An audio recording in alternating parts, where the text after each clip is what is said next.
Offensive realism is a structural theory belonging to the Neo Realist school of thought first postulated by John Mearsheimer that holds the anarchic nature of the international system responsible for aggressive state behavior in international politics. It fundamentally differs from defensive realism as originally put forward by Kenneth Waltz, by depicting great powers as power-maximizing revisionists privileging buck-passing over balancing strategies in their ultimate aim to dominate the international system. The theory brings important alternative contributions for the study and understanding of international relations but remains nonetheless the subject of criticism. Theoretical origins. Offensive realism is a prominent theory of international relations belonging to the realist school of thought, which includes various sub-trends characterized by the different perspectives of representative scholars such as Robert Gilpin, Randall Schweller, Eric J. Labs and Fareed Zakaria.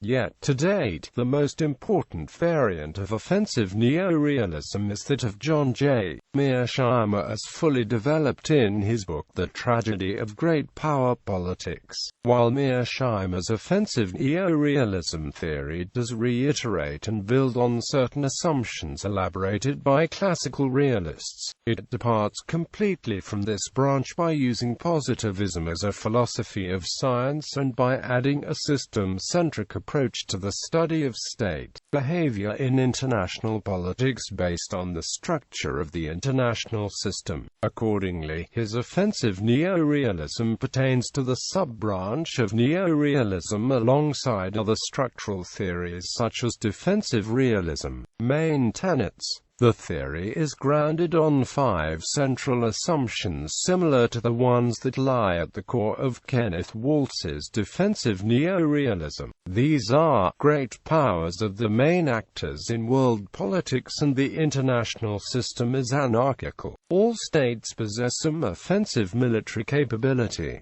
States can never be certain of the intentions of other states. States have survival as the primary goal. States are rational actors, capable of coming up with sound strategies that maximize the prospects for survival. Like defensive neo-realism, offensive realism posits an anarchic international system in which rational great powers are uncertain of other states' intentions and capable of military offensive strive to survive. Although initially developed from similar propositions than defensive neo-realism, Mearsheimer's offensive neo-realism advances drastically different predictions regarding great power behavior in international politics. Mainly, it diverges from defensive neo-realism in regards to the accumulation of power a state needs to possess to ensure its security and issuing strategy. States pursue to meet this satisfactory level of security. Ultimately, Mearsheimer's offensive neo-realism draws a much more pessimistic picture of international politics characterized by dangerous interstate security, competition likely leading to conflict and war. Status quo v. Power-maximizing states. John Mearsheimer's offensive neo-realism intends to fix the status quo bias of Kenneth Waltz's defensive neo-realism. While both neo-realist variants argue that states are primarily concerned with maximizing the security, they disagree over the amount of power required in the process, to the contrary of defensive neo-realism according to which states are status quo powers seeking only to preserve the respective positions in the international system by maintaining the prevailing balance of power. Offensive neo-realism claims that states are in fact power-maximizing revisionists harboring aggressive intentions. Indeed, in offensive neo-realism, the international system provides great powers with strong incentives to resort to offensive action in order to increase the security security and assure the survival. The international system characterized by anarchy, the absence of a central authority capable of enforcing rules and punishing aggressors, uncertain state intentions and available offensive military capabilities, leads states to constantly fear each other and resort to self-help mechanisms to provide for the survival. In order to alleviate this fear of aggression each holds of the other, states always seek to maximize their own relative power, defined in terms of material capabilities. As Mearsheimer puts it, they look for opportunities to alter the balance of power by acquiring additional increments of power at the expense of potential rivals. Since the greater the military advantage one state has over other states, the more secure it is. States seek to increase the military strength to the detriment of other states within the system, with hegemony being the only great power in the state system as their ultimate goal. John Mearsheimer summed up this view as follows: great powers recognize that the best way to ensure the security is to achieve hegemony now, thus eliminating any possibility of a challenge by another great power. Only a misguided state would pass up an opportunity to be the hegemon in the system because it thought it already had sufficient power to survive. Quote, accordingly, offensive neo-realists such as Mearsheimer believe that of states' best strategy to increase its relative power to the point of achieving hegemony is to rely on offensive tactics, provided that it is rational for them to act aggressively. Great powers will likely pursue expansionist policies, which will bring them closer to hegemony, while global hegemony is nearly impossible to attain due to the constraints of power projection across oceans and retaliation forces. The best endgame status states can hope to reach is that of a regional hegemon dominating its own geographical area. This relentless quest for power inherently generates a state of constant security competition, with the possibility of war always in the background. Only once regional hegemony is attained do great powers become status quo states, balancing the buck passing. The emphasis offensive neo-realism puts on hegemony as states' end aim stands in sharp contrast to defensive neo-realism's belief that state survival can be guaranteed at some point well short of hegemony. In a defensive neo-realist mindset, security increments by power accumulation end up experiencing diminishing marginal returns where costs eventually outweigh benefits. Defensive neo-realism posits that under anarchy there is a strong propensity for states to engage in balancing, states shouldering direct responsibility to maintain the existing balance of power against threatening power-seeking states, which may in turn succeed in jeopardize the very survival of the maximizing state. This argument also applies to state behavior towards the most powerful state in the international system, as defensive neo-realists note that an excessive concentration of power is self-defeating, triggering balancing countermoves.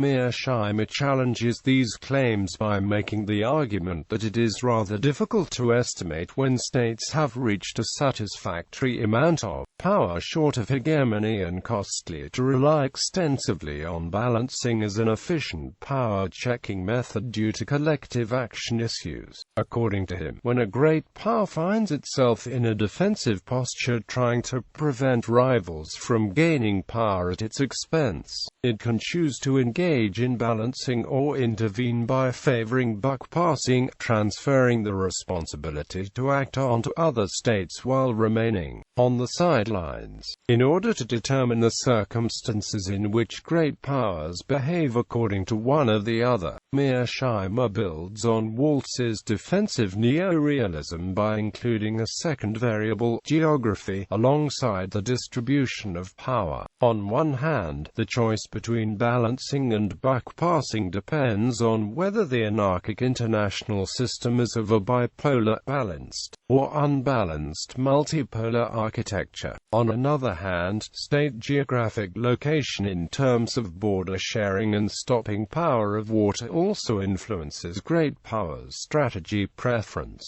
Combined together, these two variables allow him to establish that great powers tend to favor, to the contrary of defensive neo-realism predictions, buck passing over, balancing in all instances of multipolarity except for those that include a potential hegemon. Responding to defensive neo-realists' posture on state behavior towards the most powerful state in the international system, Mearsheimer believes that threatened states will reluctantly engage in balancing against potential hegemons, but that balancing coalitions are unlikely to form against a great power that has achieved regional hegemony. This lack of balancing is best explained by the regional hegemon's newly acquired status quo stance, which follows from the geographical constraints on its power projection capability. Instead of relying on offensive actions,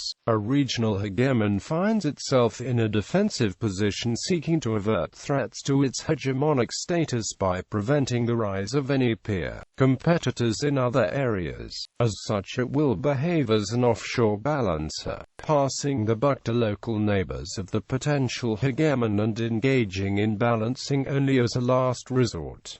Contributions and criticism. Mearsheimer's offensive neo-realism represents an important contribution to international relations theory, yet also generated important criticism. While the inputs and critics below provide a good sample of the theory's contributions and the kind of arguments that have been addressed against it, the listing should in no case be considered as exhaustive. Theoretical inputs. Firstly, scholars believe that Mearsheimer's offensive neo-realism provides an alternative complement to Waltz's defensive neo-realism. The theory adds to defensive neo-realists' argument that the structure of the international system constrains state behavior, setting to rectify the status quo bias pertaining to defensive neo-realism by arguing that anarchy can also generate incentives for states to maximize their share of power. Offensive neo-realism solves anomalies that Waltz's theory fails to explain. Mainly, the theory is able to provide an explanation for the amount of conflict occurring among states in the international system. As Snyder states,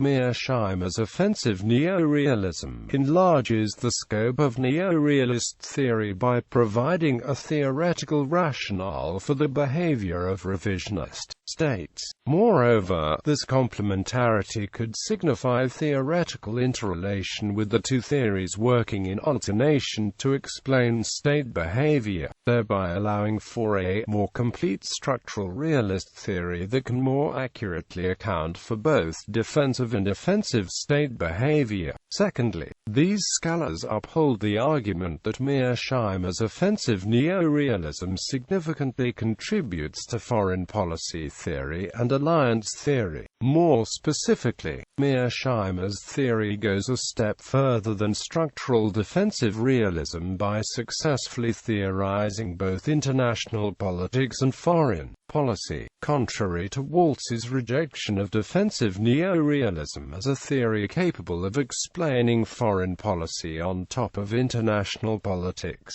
Offensive neo-realism includes explanations of both international outcomes pertaining to the systemic level of analysis and individual state behavior. Additionally, the inclusion of new variables such as geography alongside the distribution of power enhances offensive neo-realism's potential to make specific assumptions about states' pursuit of aggressive actions and resort to balancing and buck-passing. Theoretical flaws. To begin with, scholars have pointed out several logical issues within Mearsheimer's offensive neo-realism. Snyder rejects Mearsheimer's view of the security dilemma as a synoptic statement of offensive realism. He argues that offensive neo-realism's positing of all states as revisionists removes the central proposition, uncertainty about other states' intentions, on which the whole concept of security dilemma is grounded. Aggressive great powers measures to maximize the security threaten others, which leads to an actual justified security competition between states, rather than an unnecessary one based on hypothetical threats. Toft indicates flaws relating to offensive neo-realism's level of analysis.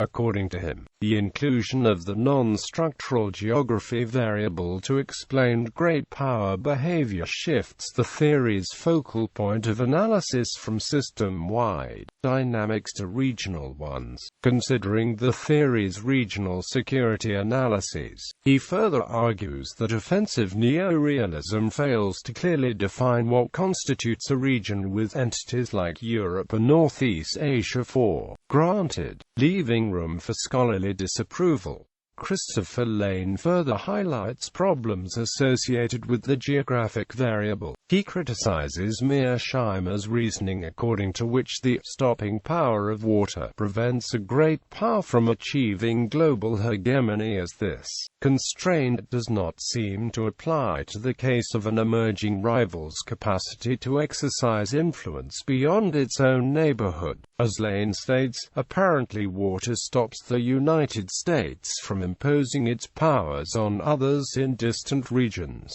but it does not stop them from threatening American primacy in the Western Hemisphere. Moreover, he finds offensive realism's classification of regional hegemons as status quo powers difficult to reconcile with the theory's emphasis on great powers as relentless power maximizers. In this sense, Lane questions the ability of the water constraint to transform a power-maximizing state into a status quo power, and contradicts Mearsheimer by arguing that a regional hegemon remains subjected to the quest for security, thereby striving to attain global hegemony. A second group of criticism addresses the issue of offensive neo-realism's restrictive focuses. Scholars have criticized Mearsheimer's theory for failing to take into account domestic politics. No attention is paid to a rising power's internal political functioning, its economy or society, which play a role in a state's decision-making process, in turn influencing its behavior in international politics. Moreover, Snyder argues that no consideration is given to transnational threats such as terrorism, and that Mearsheimer's emphasis on security makes him ignore states' non-security interests such as ideology, national unification and human rights as an essential aspect of international politics alongside power competition. Additionally, Toft points out that Mearsheimer's concentration on military capabilities and issuing state capacity for territorial conquest implies a risk that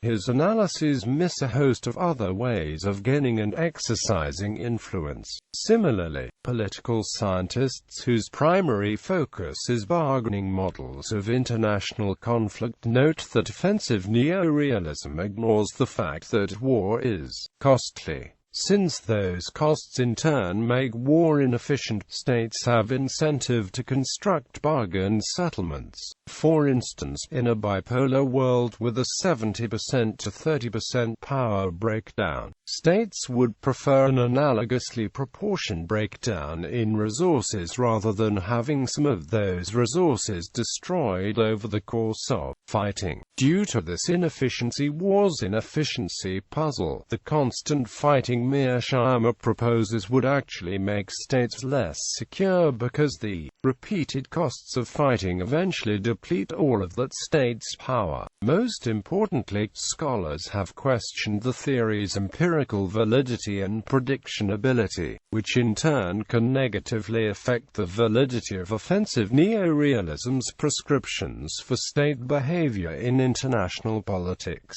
In addition to mentioning the theory's failure to account for Japan's 20th-century territorial acquisitions, NATO's continuation of Germany's non-achievement of regional hegemony in the post-Cold War era, they have also expressed serious doubts regarding offensive neorealism views on China's rising power and U.S. regional hegemony. According to them, there is no reason to believe that China as a rational power wanting to ensure its survival will seek hegemony rather than rely on cooperative mechanisms. They similarly contradict Mearsheimer's arguments regarding the United States. Firstly, weak opposition or balancing inefficiencies rather than geographical constraints are taken as explanations for the uniqueness of the United States' regional hegemonic position. Toft and Lane go a step further by asserting that Mearsheimer misjudges the United States as a regional hegemon engaged in offshore balancing, instead of being a regional hegemon with the strategic aim of dominating the Western Hemisphere while preventing the rise of peer competitors in Europe and Northeast Asia. These scholars believe that empirical data points to the fact that the United States has sought and achieved global hegemony, which in turn biases Mearsheimer's predictions regarding future U.S. strategic behavior, mainly in terms of its military involvement overseas. More fundamental criticisms of offensive realism have come from Shipping-Tang, A Fear in International Politics.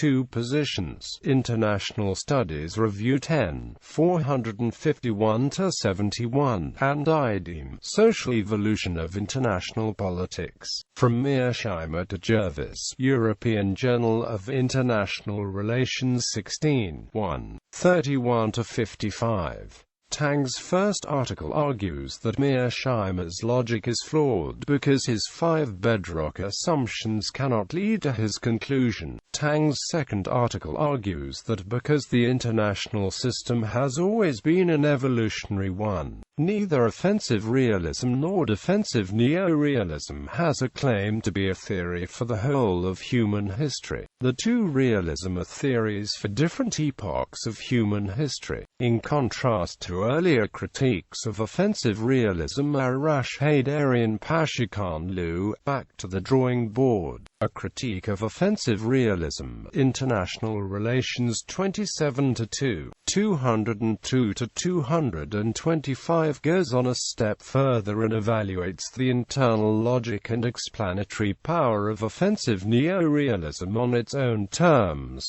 Pashikan-Lu proposes that the internal logic of offensive realism is flawed since it cannot generate the vicious and dangerous world it presupposes on basis of its underlying assumptions. Fear of the security dilemma, as offensive neorealism suffers from a deductive fallacy. Consequently, the aggressive behavior and power struggles that is supposed to characterize the world of offensive neorealism cannot be logically deduced from the theory. In other words, offensive realism suffers from a status quo bias. Pashikan-Lu also maintains that the explanatory power of offensive realism is limited since it is unable to account for foreign policy behavior and international outcomes in the presence of a hegemon, and that the empirical evidence that Mearsheimer presents in favor of offensive realism is plagued by an extreme selection bias,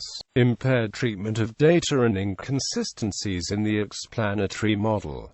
In his second article, Waltz, Mearsheimer and the Post-Cold War World, The Rise of America and the Fall of Structural Realism, Pashikan-Lu tests the explanatory power of Mearsheimer's offensive neorealism on its own terms in the post-Cold War era. Pashikanlu demonstrates that Mearsheimer considers the United States as the global hegemon in unipolar world in his most recent works, that makes the entire world hierarchic according to Mearsheimer, a condition his theory is admittedly unable to account for, since Mearsheimer considers the current world as unipolar and contends that his theory cannot explain international politics under this condition. Pashikanlu argues that Mearsheimer's offensive neorealism cannot have had any explanatory power in the post-Cold War era, if assessed on its own terms. Pashikanlu maintains that these problems will persist as long as the United States remains as the hegemon of the international system. Finally, Pashikanlu contends that the fact that Mearsheimer's offensive neorealism cannot even pass an easy test on its own terms creates serious doubts about its validity in general.